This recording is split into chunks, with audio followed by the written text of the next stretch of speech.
How about now? What is up? What is up?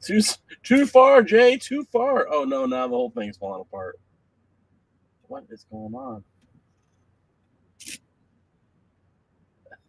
Of course, I had all morning to get this ready, and here I am tinkering with it as the show has already started.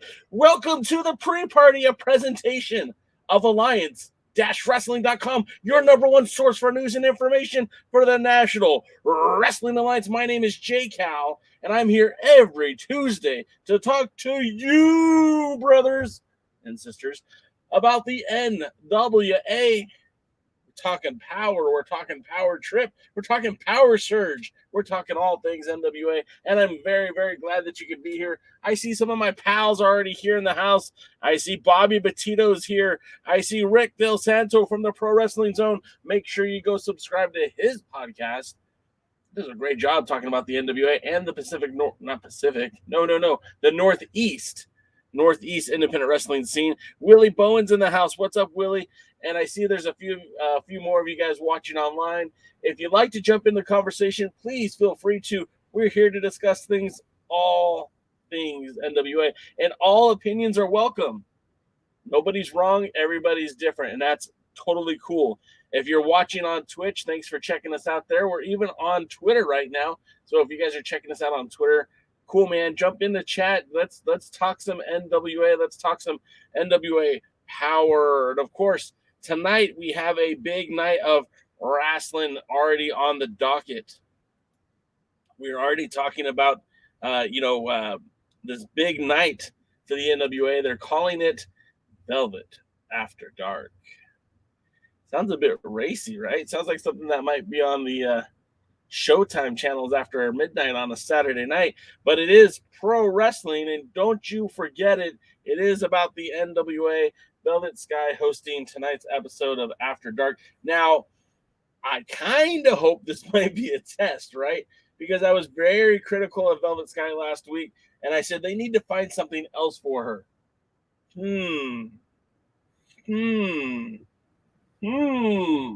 What if this is the something else? What if this is a good way to keep Velvet Sky on TV? Look, she's a likable person, right? She's a likable character. This would keep her on TV and not have her in the booth per se as often as she has been. What if this was like a way of transitioning into like a TV show, a talk show, a wrestling themed talk show, Saturday nights after 11 p.m. on USA, up all night. If you get the reference, you're too old. If you don't get the reference, you're too young. I see a lot of you guys are, like I said, in the chat. I see Bobby Petito already petitioning for matches here tonight on the pre-party with J Cal. Bobby Petito says the Hex, Allison Kay, and Marty Bell lose the Shine Tag Team Championships against Viperous and Kelsey Reagan and Chelsea Durden. It was a 3-on-2 handicap match. This match happening last Saturday. That's late breaking news. You heard it here first. With Viperous, I'm very familiar with Viperous. I'll be honest, Bobby, I'm not very familiar with the Shine roster.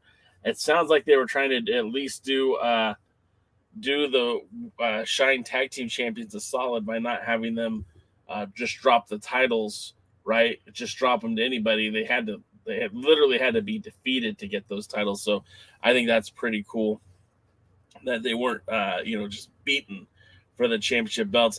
We are marching towards Power Trip 2.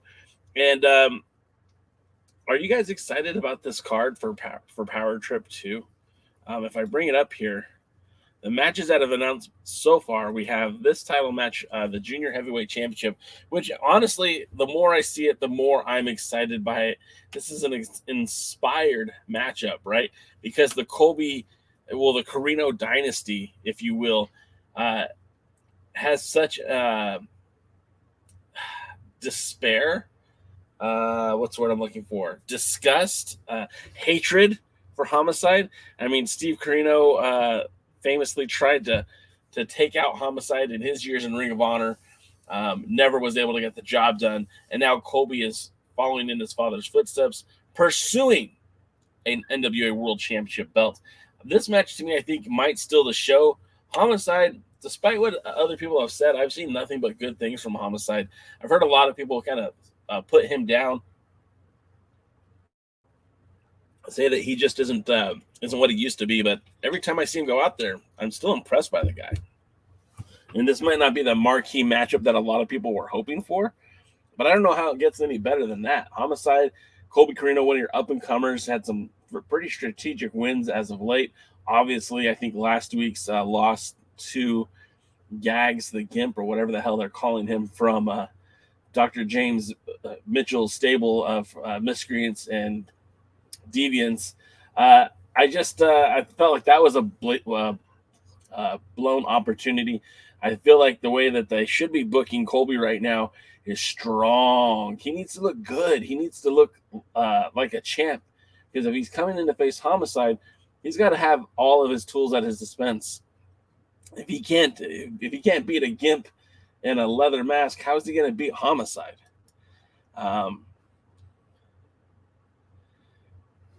Bobby Petito points out that Mike Bennett was on NWA USA last Saturday. He cut a 60-second promo. It's funny you mentioned that, Bobby. I was just working on, right before the podcast, I didn't hit publish yet. I was working on an Instagram post, some photos that I've taken of Mike Bennett over the last year and a half. Remember, famously, Mike Bennett challenged Nick Aldis for the 10 pounds of gold on the first ever Primetime Live pay-per-view that took place in September of 2020.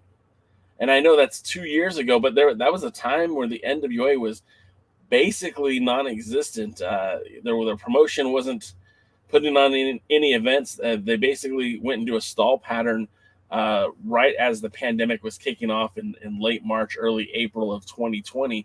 So that matchup between Michael Bennett and Nick Aldis was pretty significant and meaningful for the NWA.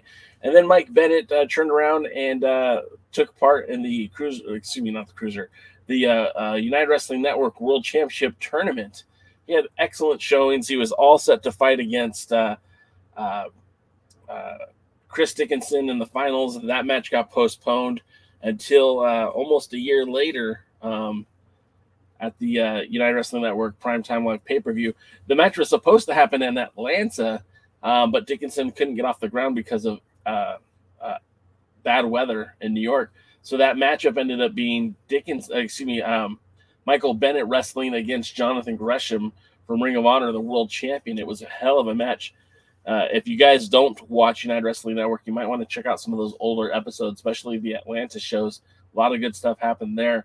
And then, of course, Mike Bennett Dickinson happened at the end of last year, a new champion in Dickinson. But I think really, as a community, as a bunch of fans who've been following wrestling for a while, Mike Bennett, I think, is highly underrated. He showed up as part of this NWA before the Crockett Cup. We were hoping to see them in the Cup. Obviously, the Fixers eliminated that opportunity. But as long as Matt Taven and Mike Bennett continue to tag team in the NWA, who knows what the future holds for them. They've also been competing in Impact Wrestling. But the point of it all was that I was making a Michael Bennett appreciation post on Twitter or on Instagram. So look for that later today. Heebs is in the house. What's up, Heebs? How you doing?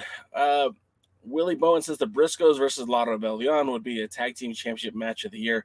I honestly believe, Willie, that at that match, I think it's going to happen at Power Trip number 2. And I think that's the match right now that's got me the most interested. I mean, it hasn't been booked. It hasn't been announced. But when you look up and down that card that's been announced so far, I mean, you got Mike Knox and Harry Smith. And on the surface, I mean, that's a pretty cool match right there. I'm not gonna try to discount it. We like hosses. We like big dudes who like to beat up on other big dudes. And in that kind of a matchup when you got Knox versus Smith, when I first looked at it, I was very disappointed because I wanted to see Knox challenge for the, not Knox. Whoa, definitely not Knox. I wanted to see Harry Smith challenge for a title, but realistically, he's not challenging for the title. That's not where he's at yet on the roster. And that's okay too, right? Like he doesn't have to be on the roster. Or excuse me, he doesn't have to be in a title picture.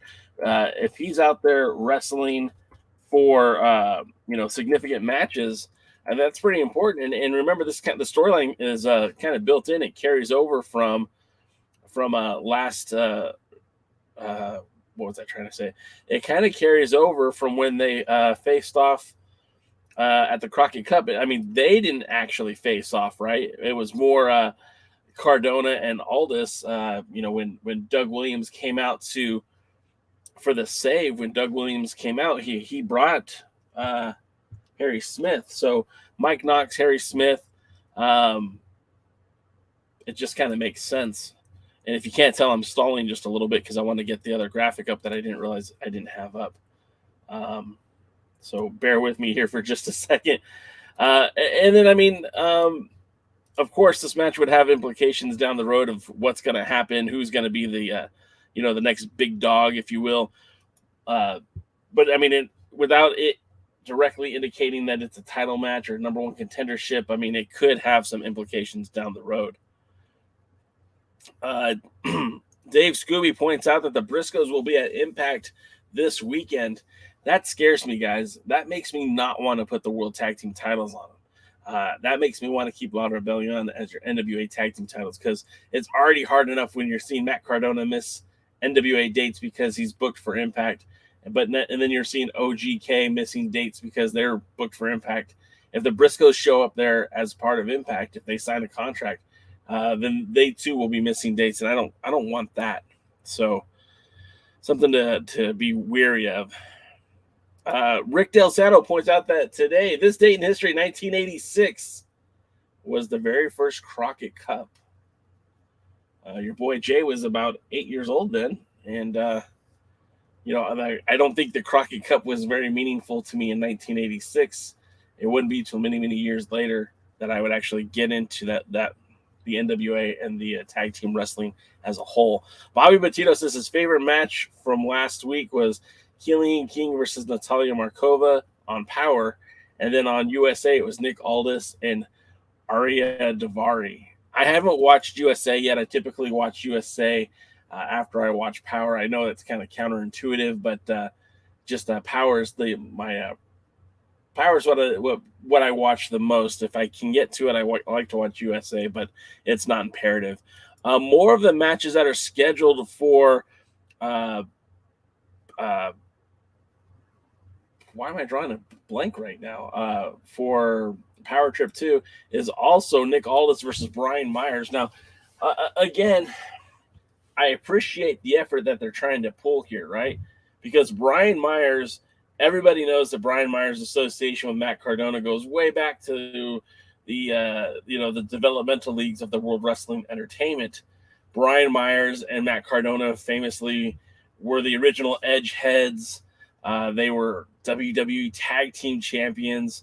Both of them were at different times. I guess Myers was released from the company when Cardona was still around, but then they've rejoined since Cardona's left the company. They've teamed together on the independents. They've worked very well together. I believe they have a relationship on Impact, but don't quote me on that. So it's only fitting that Brian Myers comes into this feud to basically, to take care of the need of having Nick Aldis on the card, because it doesn't look like he's going to be able to face Matt Cardona. And then honestly, who's who would replace him? If you don't have Aldis versus Cardona, who do you have Aldis take on at this show? Trevor Murdoch? That's already been kind of done to death. There's no real matchup that makes a lot of sense. Maybe Knox, but he's going to be facing Harry Smith. So bringing Brian Myers into this matchup to make his NWA debut against the former World Heavyweight Champion. Again, storyline-wise, continuity-wise, it makes a lot of sense. Some of your guys' comments.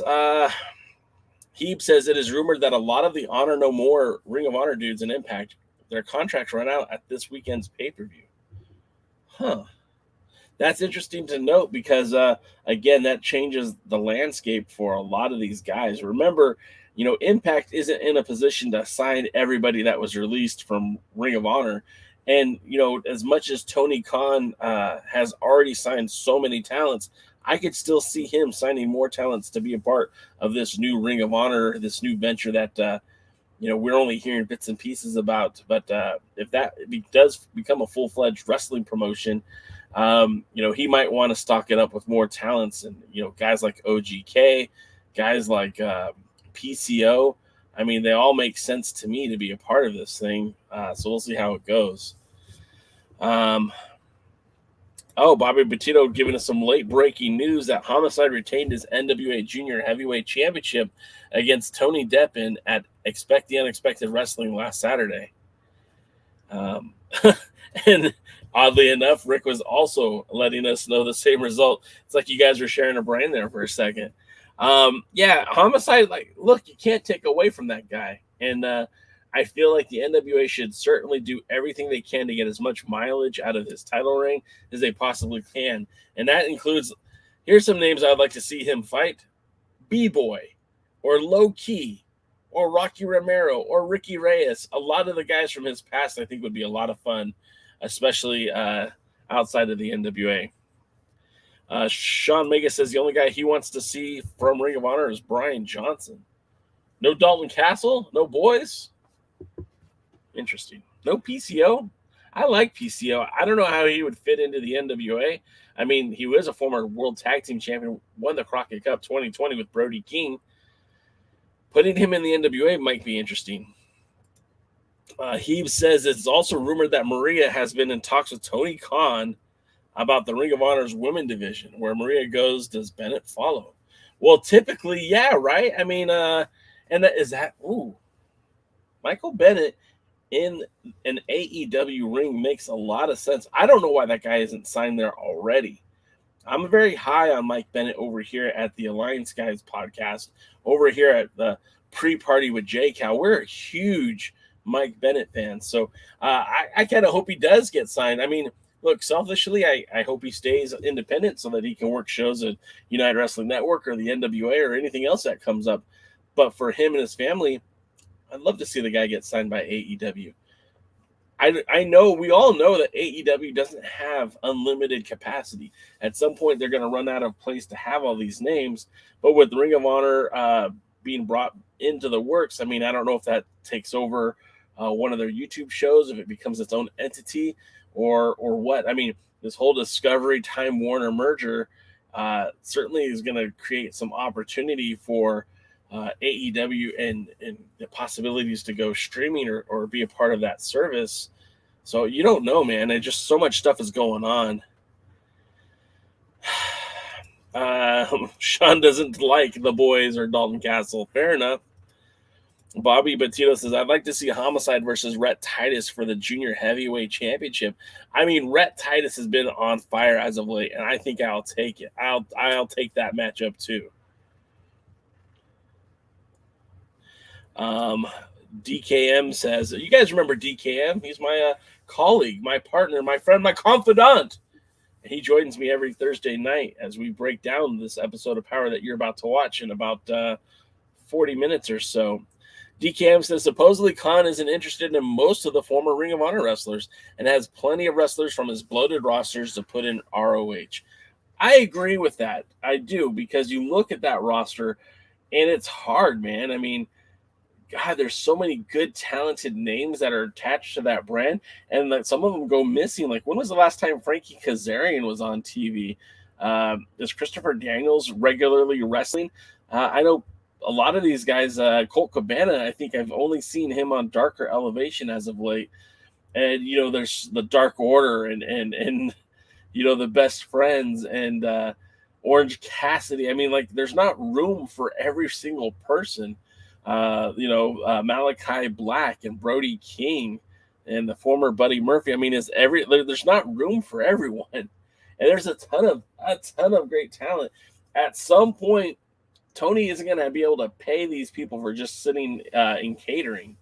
And at some point, if he can't maximize that roster, there's some people that are going to have to be let go of. And that's not the worst thing in the world for the business, but it certainly isn't comfortable when you're a talent and enjoying that paycheck that you're getting every month.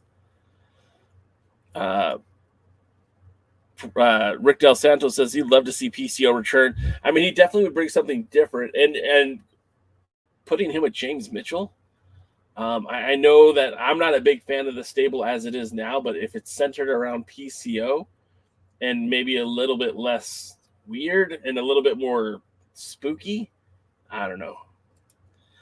Bobby Bettino says, I'd love to see Flip Gordon wrestle again for the NWA for the junior heavyweight division. That's another guy that's just kind of sitting there waiting to see what happens when the foot drops next.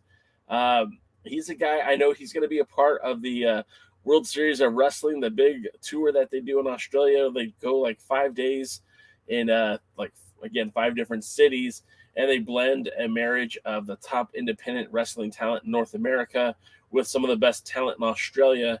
And they do that several times a year. I know Brian Cage and Flip Gordon are currently the WSW Tag Team Champions.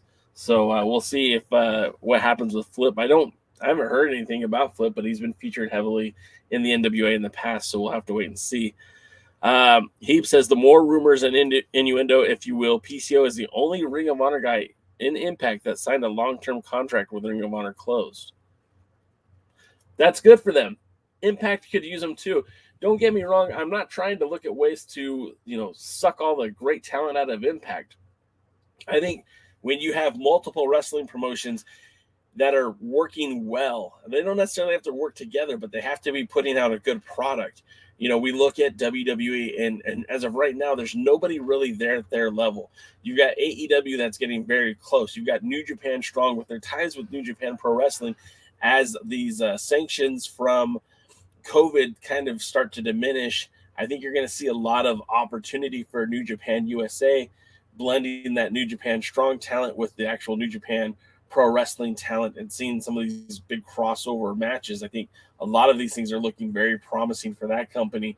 Ring of Honor is still going to just be an extension of AEW, at least that's what it sounds like. So I'm not going to really count them in the conversation. But then you've got Impact, who, from all intents and purposes, are putting out a great product nobody's watching.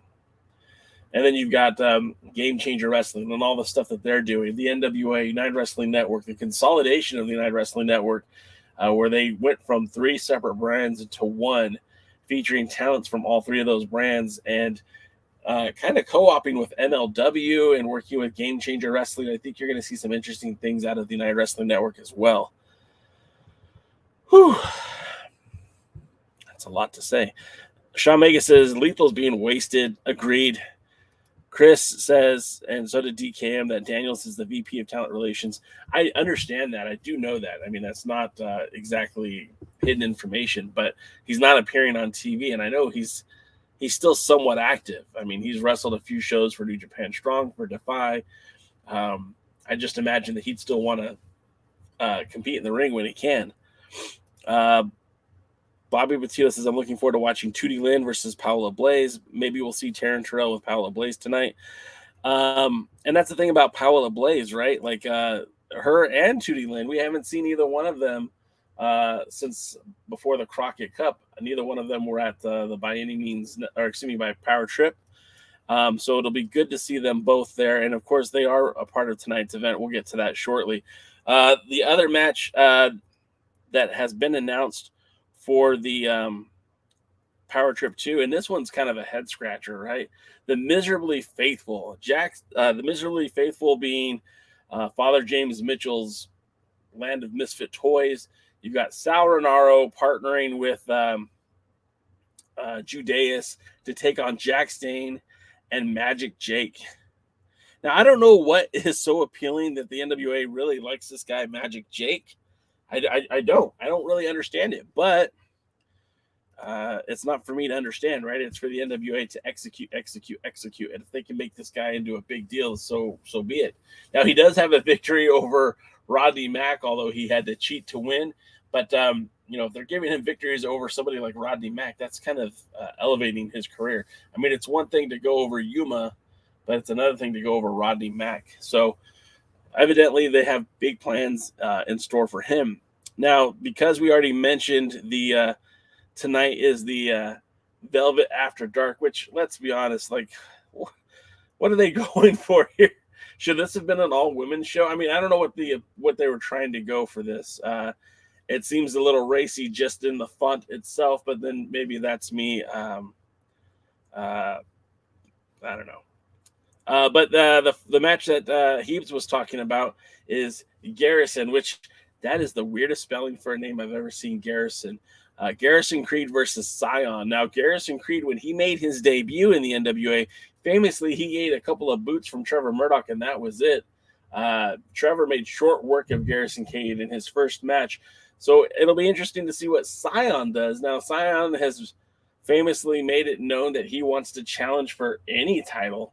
And although he's been entrenched in a feud with Tyrus over the TV title and going so far as to try to win the body slam competition, he's still tweeting about the national championship. So it seems like Cyon doesn't even know what Cyon wants to do.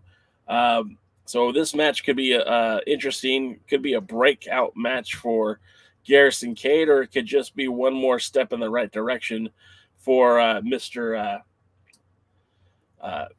Cyon, the masked wrestler. Bobby Petito says, who will Matt Cardona be wrestling at Power Trip 2? And that's the thing, man. That match hasn't been announced yet. Cardona might not even be there. He tweeted, always ready, but not always available. Cardona might have had another booking ahead of the NWA and might not be there. So it is what it is. Chris Drummond says, not to be snarky, but if AEW talent is wasted, has the current NWA booking convinced they're a better option? And I think that was directed at Sean. Let me change that into some speculative. This is what Jay Cal would do if he was in charge. You've got an entire roster of people just kind of sitting there and catering, waiting for the next thing to happen. Now, I know they have Dark, and I know they have Elevation, and I believe that they're still taping those in Atlanta. Or is it in Orlando? Regardless, they have a lot of talent that is just sitting there waiting for camera time, TV time. What if the NWA were to strike up some sort of relationship with Tony Khan and AEW and feature some of these talents who are just sitting there like Kiera Hogan was for so long, and just bring them onto the show and give them important roles but not title matches? Give them opportunities to be built up in the NWA and then head on to AEW when they're no longer needed. I think that'd be a win-win situation. And if not the NWA, why not the United Wrestling Network or someone else who has some TV, has video production, could teach these guys how to work the cameras and all that good stuff. When you've got solid, great talents who just aren't being utilized, having them in some sort of developmental system, I think would be a smart idea. I knew Devin would like this one. He says they saw your disgusted tweet about Sky's commentary and doubled down. So be it, man. I actually tweeted this today. This could be good, and I kind of said this at the beginning of the show. This could be a good idea. This could be fun. They could do something different. This isn't Velvet Sky and commentary saying, no, don't use the C word. Don't talk about Matt Cardona. But rather, she could put the show and book this show, and it could be a product of Velvet Sky presented by the National Wrestling Alliance. And if this is something that they continue to do, like, you could just throw matches out there. You're filming all these matches throughout the quarterly TV tapings and pay-per-views for matches that don't make sense.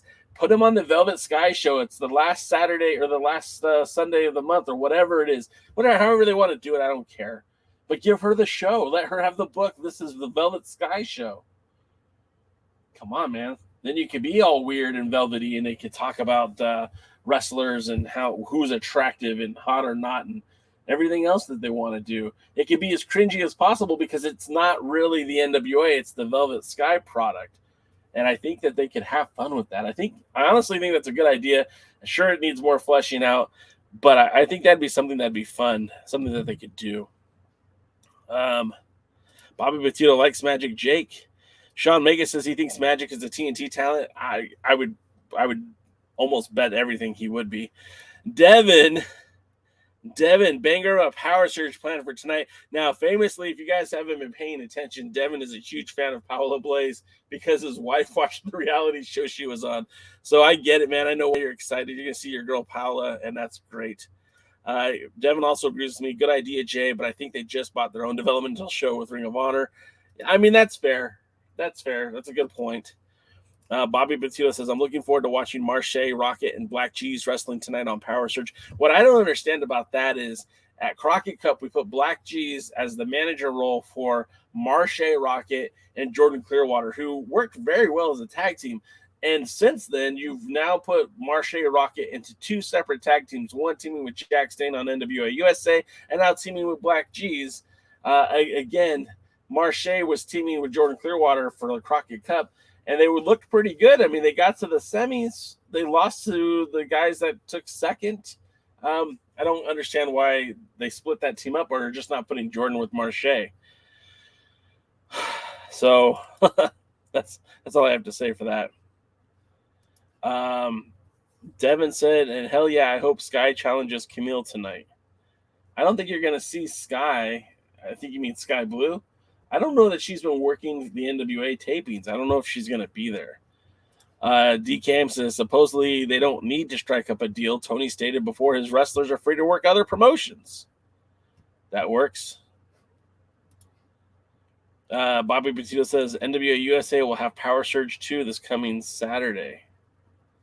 Huh? They're going to run the same show on Saturday? Or is it a different Power Surge? I don't like that. They need to be more creative than that. Heebs, what do you mean that's a nice scapegoat? What do you mean, Heebs? What do you mean?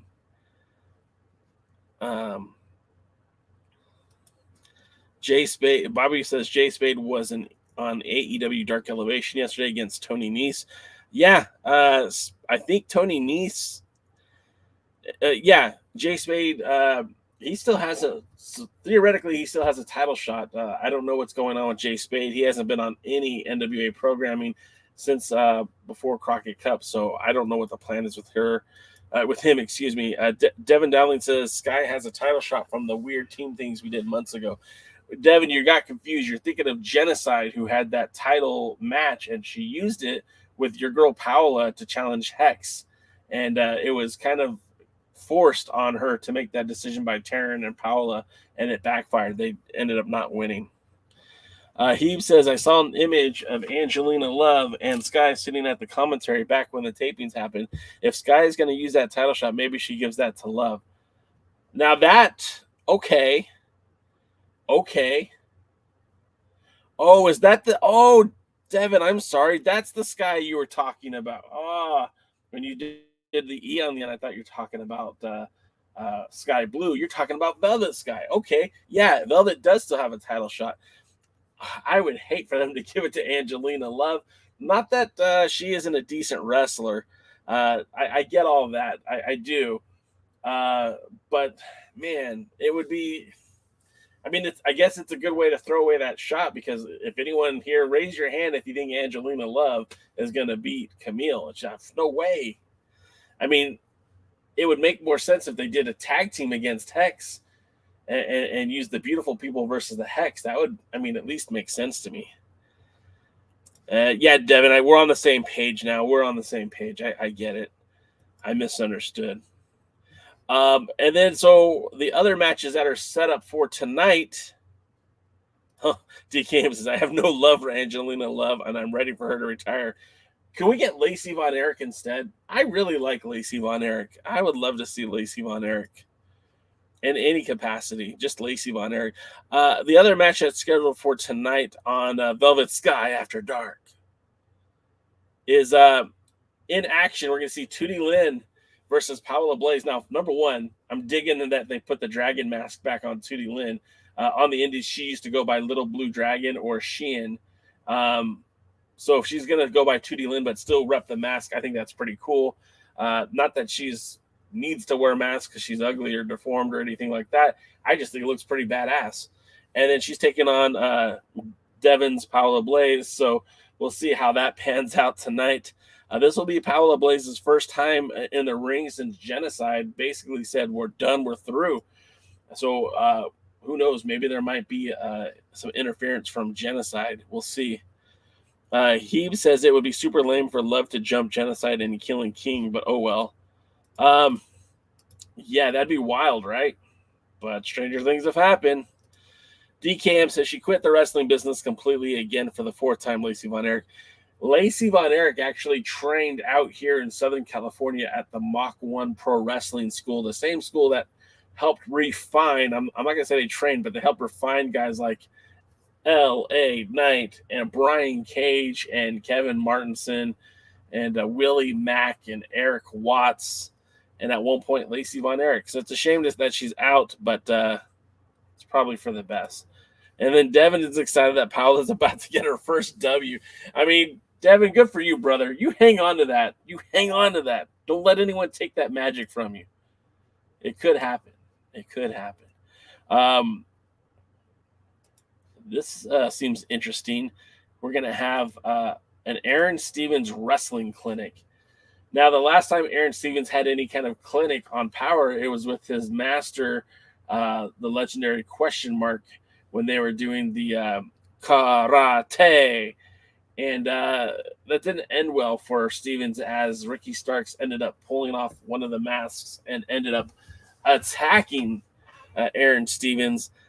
Such shit cannery could happen again tonight. I, for one, am expecting it to happen. So we'll have to see how that plays out. Of course, Aaron Stevens has been very vocal on social media as of late about wanting to be a featured wrestler in the NWA and not. Now, I wouldn't say he's not featured. I mean, he's got a wrestling clinic tonight, and he's been a part of some very important promos and has been a part of some important matches, especially in the last year.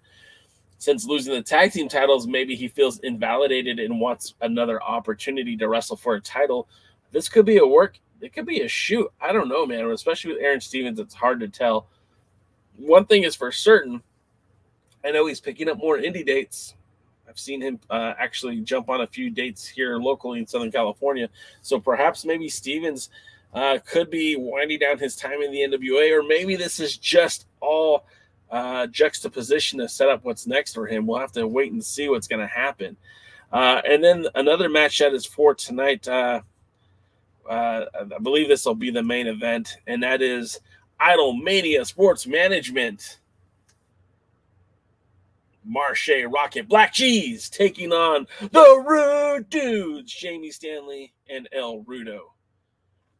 El Rudo is still the worst name in pro wrestling right now. And I get it. That dude's killing it in AAA right now. Part of a stable with Jeff Jarrett. A lot of good things happening for him. I'm still surprised that he's even making these NWA shows at this point. I know AAA is where his bread is buttered, and he's missed the last two big shows that the NWA has had, both the Crockett Cup and the Power Trip 2, because he was already booked for AAA. So it'll be interesting to see what happens next for those guys. I mean, they're the perfect tag team, really, to help get other tag teams over. But we don't see enough of them. We don't see a lot of them. So we'll see what happens next. So check this out, Devin. It's both, my friend. J-Cal. Southern California is where I hang my hat, but my last name is Caley, C-A-L-E-Y. So when you hear J-Cal, it's not really for SoCal. That's just a happy coincidence. Lived here all my life. I've never lived outside of the state, but that just kind of happened. J-Cal is a nickname that I got in high school when I played competitive sports at one point. I know it's hard to look at me now and think, wow, that guy was an athlete, but I kind of was. Kinda. And yeah, Devin, Idol Mania Sports Management set to run wild tonight on.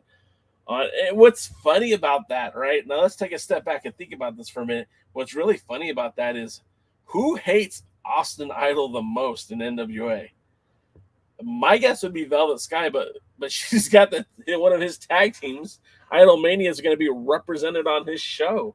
That's kind of a paradox, isn't it? Maybe that's why. Maybe he won't be in attendance. Maybe he's banned from ringside. That'll be at least something interesting to see. Bobby Petito is checking out our boys Gary Horn and Will Martin with Kyle Davis and Danny Deals as part of the This Is the NWA podcast.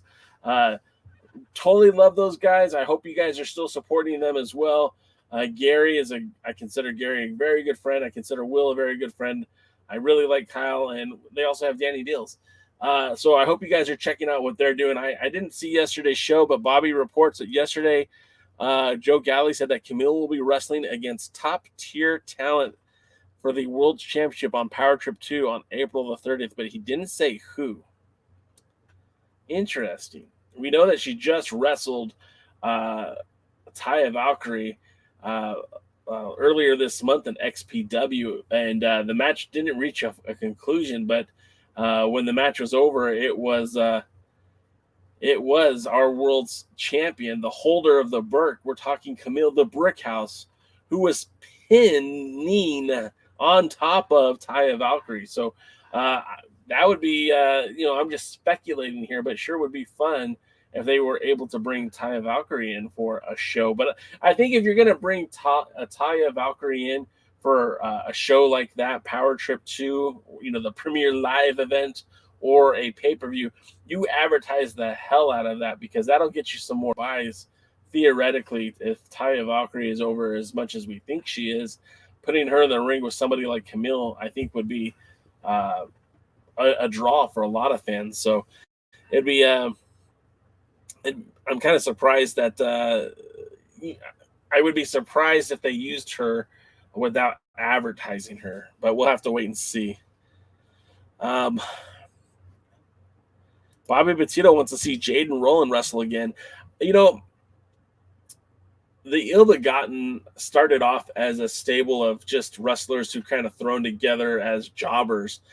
They kind of changed the direction that they're going with that.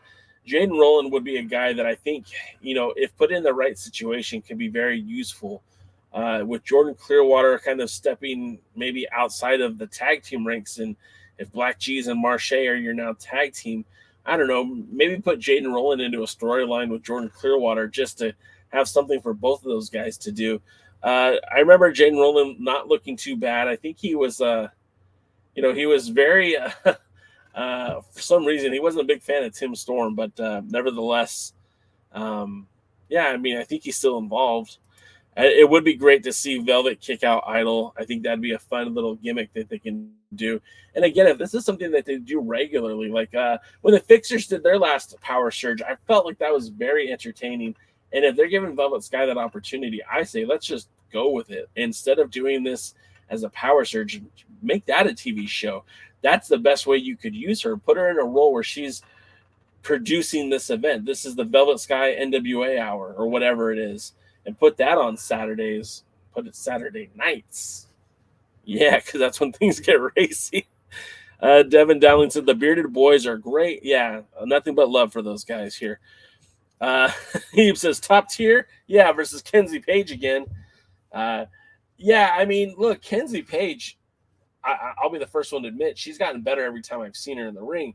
I don't have any real negative things to say about her, except for let's stop giving her a title match every time there's an opportunity. She's good. She's only getting better. She's super young. She could be the leader of the pack in a few years, but I don't think she's there yet. And I think it'd be better for her to be in a position where she could fight somebody and get better. And I mean, I'm not saying that she can't get better from wrestling Camille. I just think putting her in the ring with different various opponents can help her get better. I gotta have to go that one first. Devin says, how long until we start calling the Burke the Camille?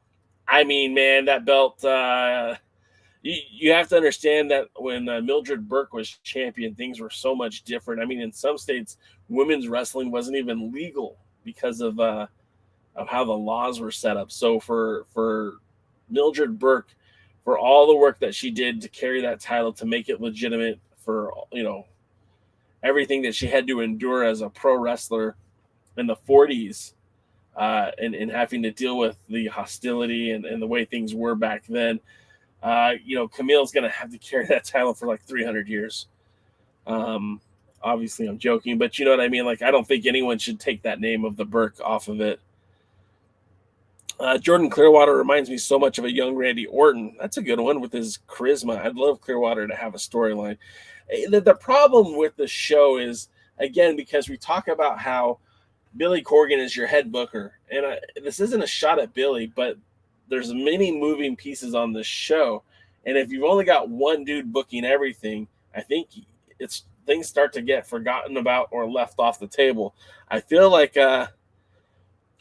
maybe they should put a greater emphasis on some of the other talent, but you got to sharpen up everything. So it's like Billy's got to be spinning lots of plates. And we're not talking about his Madame Sao tea shop. We're not talking about Smashing Pumpkins, Swan, or his single touring as a musician. But he's got so many moving pieces in his life, and the NWA with even more moving pieces. It's got to be difficult. But I also know that he doesn't like to delegate. So it is what it is. Bobby says we will see Tyrus versus Mims at NWA Power next week or NWA Power Trip Part 2. Or are you asking? I don't think so. I think they're going to let that cool off for a bit. I mean, he's already posting on Twitter photos of the national belt. Maybe they'll have him and Jack Stain start up a program. Heave says that Athena and Ember Moon are still sitting around unsigned. Athena is Ember Moon. Yes, my mistake. She was trained by Jazz and Rodney Mack. That makes her double tough. If she's still sitting around, then by all means, she would be a great opponent. Somebody of a top tier. I mean, certainly we check off some boxes that Galley was talking about. Devin Dowling, the NWA. So the NWA under Billy Corgan, he purchased an existing brand. They called it the Legacy brand. The NWA goes back all the way to 1948 as the National Wrestling National Wrestling Alliance. There are other branches, the National Wrestling Association, and some try to argue that this continuity in the history dates back to 1905. I'm more of a traditionalist. The NWA was formed as it is now in 1948. During that time, it had went from territories to a singular wrestling promotion when Billy Corgan purchased it. It still had territories up until 2017 when that model died. So there was a women's world champion when Billy Corgan bought the NWA. That was Jazz. There was tag team champions when Billy Corgan bought the NWA. That was the Heat Seekers. There were various champions for the titles. Barrett Brown was the cruiserweight junior heavyweight champion. Tim Storm was the only competitor who was a champion that they did not touch the title. They did not put a freeze on him. As soon as he was world champion, they brought him into Hollywood, as soon as the deal on the ink was finalized with the NWA's old ownership and Billy Corgan, you had Tim Storm competing in championship wrestling from Hollywood. The rest is history. So, yeah, I mean, in that short time before Camille won the title, Serena Deep was women's world champion. Before her was Thunder Rosa. Before Thunder Rosa was, I want to say Sienna Allison Kay. Before Allison Kay, it was Jazz. So there has been a couple of different women's champions, even in the time that Billy Corgan has been a part of the NWA, has been the owner of the NWA. Bobby Batito wants to see Dalton Castle wrestle in the NWA. I mean, he certainly has some charisma. That is not, he doesn't lack in that, but he doesn't fit the traditional size and girth of the pro wrestlers that the NWA likes. Which could, I mean, it would be fine. He could slot right into the junior heavyweight division, but he isn't going to be on their top tier list. The NWA has kind of this model of a 6'4", 250-pound wrestler.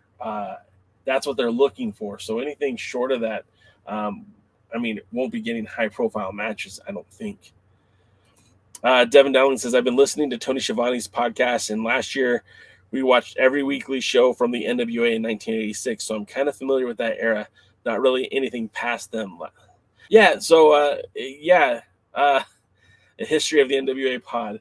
That would be a lot of work. It's something that I've considered. It's something that I've kind of started working on, but don't expect it. I mean, I'm already doing 3 hours of podcasting a week. I don't know when I'd have time to do more. Devin Dowling says, yep, I've seen Allison Kay lose to Thunder Rosa. I've been watching the NWA since the debut of POWERRR on YouTube a few years before the pandemic. Okay, so you knew what was going on. We're getting close to the end of the hour. I do appreciate each and every one of you guys being here today. It makes it so much fun when you guys are here interacting, we're talking, we're having a good time. And again, there's no such thing as a bad idea, just conflicting ideas. So if you have something you would like to say, or if you have an opinion you'd like to share, feel free to post it. I do my best to not put anyone down. I just try to keep it, fun. This is supposed to be a fun environment. Devin says, what match do I look forward to most tonight? I honestly, it's probably the women's match. And I know that sounds a bit odd for me, because I do love tag team wrestling. But I'm not really excited about Cyon versus Garrisaon Creed, although I like the look Garrisaon Creed has. Not really excited about that. But with Paola and Tootie Lynn, I just want to see what the plans are for them. The tag team division seems to have gone a little stale. No one's really there to challenge Hex. And then the women's division singles title, you've got Camille and then everyone else.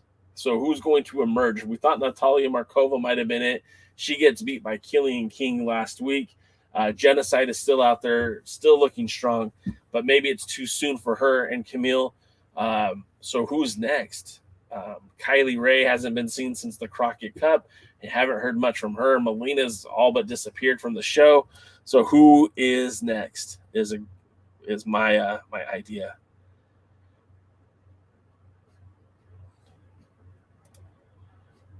I'm sorry. I didn't mean to say Garrisaon Creed. I meant to say Garrisaon Creed.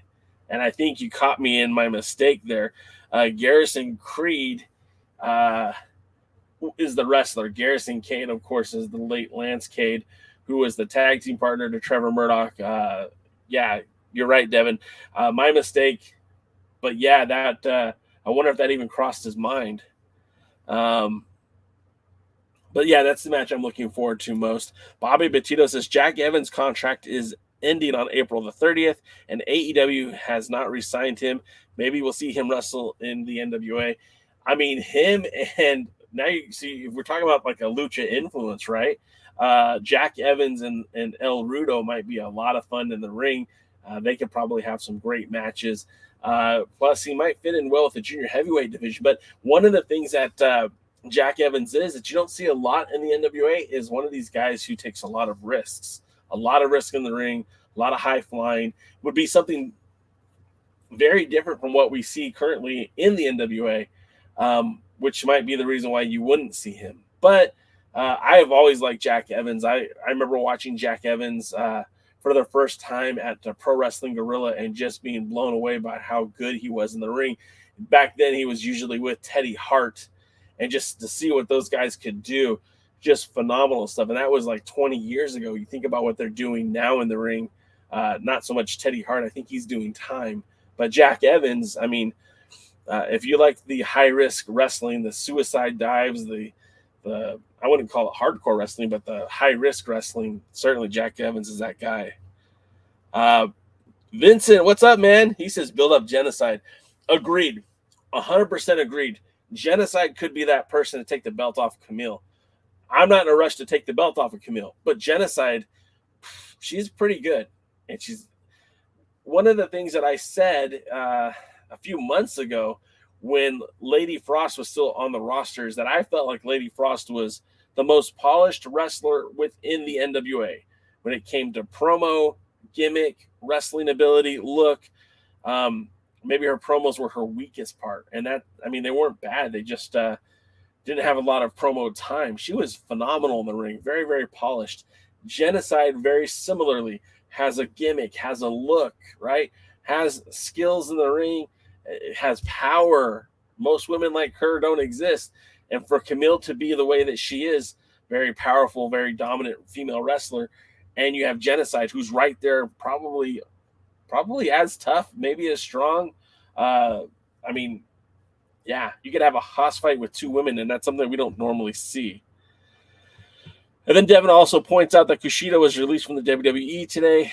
Yeah, and I mean, he's another guy that would fit perfect in that junior heavyweight division if that's where you want to go. If Billy wants to deal with that, I mean, I believe Kushida is going to have a lot of options when his 30 days or 90 days, whatever it is, expires. I'm sure he can go just about anywhere.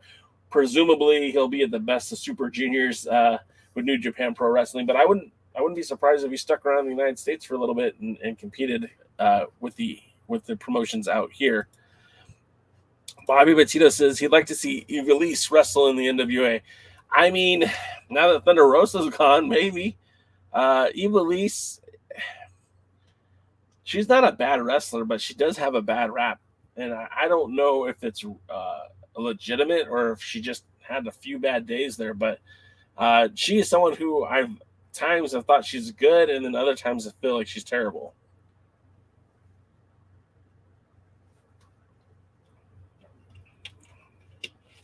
Devin's checking out. Have a good night. Devin, thanks for being here. Appreciate you being with us tonight. Bobby says, I like Ruby Reyes' match from Mission Pro Wrestling last Saturday against Kenzie Page and JP Harlow in a triple threat match. I'm going to tell you this, not just because I'm a huge Ruby Reyes fan, somebody who knows her somewhat personally. I consider her a friend. I'm never going to give you anything negative about Ruby Reyes. I'm always going to say the best things about her. I love Ruby Reyes. I think she could fit in any wrestling promotion. I think she'd be a very good addition to the NWA. She brings something different. There isn't anybody that looks like Reyes currently in the roster for the NWA. So I think for that alone, she brings something different. I know that she is secured with Women of Wrestling. She'll be wrestling as Venomous when the new series starts taping this May. So I'm excited to see what's next for her. I don't think you'll see her in the NWA. She recently had to step back from the United Wrestling Network because she's not allowed to be on those shows because of her contract with WOW. And I'm happy for her. I'm glad she's there. But I think she could really go anywhere and do all right. And Heap says NWA is the land of misfit toys. I mean, that was what David Lagana used to say all the time. And it's funny because it is true to an extent, right? Because you brought in guys who, let's face it, Tyrus doesn't have the best reputation. Chris Masters is a guy who, I love Chris Masters, Chris Adonis, going back from his days in Southern California. But he's a guy who just never got to that top spot in the WWE and really never got past the tag team division. I think he might have held the IC title once, but not for very long. And he's a guy that works well in the NWA. You've got Tom Latimer, because of his demons of the past, doesn't seem to get the respect or the opportunity that you'd think a guy of his capacity could. Nick Aldis is a guy seemingly who could succeed anywhere, yet is in the NWA. So, I mean, you're right about the misfit toys. LA Knight was a guy that should have been a WWE superstar 15 years ago. The great Hisa has been listening. I do appreciate you listening, Hisa. Again, that's another great resource. Wrestling titles, histories. I always say it wrong, so I'm going to just look it up so I have it right here. Wrestling. I want to say it right. So wrestling-titles.com. That's it. Wrestling-titles.com. I use that site all the time. And if you want a real look at the history of the NWA, and Devin, if you're still listening, I should have told you that sooner. If you're listening, that's the website you want to go to. That's the website where, if you want the history of the NWA that predates Jim Crockett Promotions, that predates, the real formation of the NWA, that's what you want to see. Yeah, he said, of course, you don't have to thank me for the plug, man. My site, the alliance-wrestling.com, probably wouldn't have come into an existence and if I didn't see other people doing similar things. Your site, along with SoCal Uncensored, are what inspired me to make Alliance-Wrestling.com. So anything I can do to help promote what you're doing and showcase what you've been doing for such a long time, 100% I will.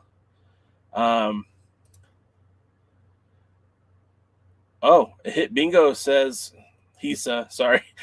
Just to add one thing, Mildred Burke was the only female wrestler to be recognized as the world champion officially by the NWA before 2000. That's very meaningful, right? I mean, that's important. Before 2000, yeah, that's. Heeb says Masters held all the titles on SmackDown versus Raw. You know who I really liked on SmackDown versus Raw? I can't say his name anymore. Bobby said Kushida got released yesterday from WWE. Will we see him show up in the junior heavyweight division? It's like I said, Kushida's a guy that has so much opportunity, right? He can go anywhere. Where he's going to go, I don't know. But that's it, guys. We just hit the 3 o'clock here on the West Coast time, which means we're 5 minutes away from Power wherever you are if you're watching it on Fight. So get in there in the chat. Tell people that you like watching the hour before Power, the pre-party with J-Cal. And until next time, we'll see. Thanks for joining the stream. This has been a presentation of Alliance-Wrestling.com. We genuinely appreciate your support. Would you consider subscribing so you'll never miss a future episode? I'd also like to remind you we do a live stream every Tuesday at 5 p.m. before NWA Power. You can find us on social media at the Alliance blog. And until next time, we are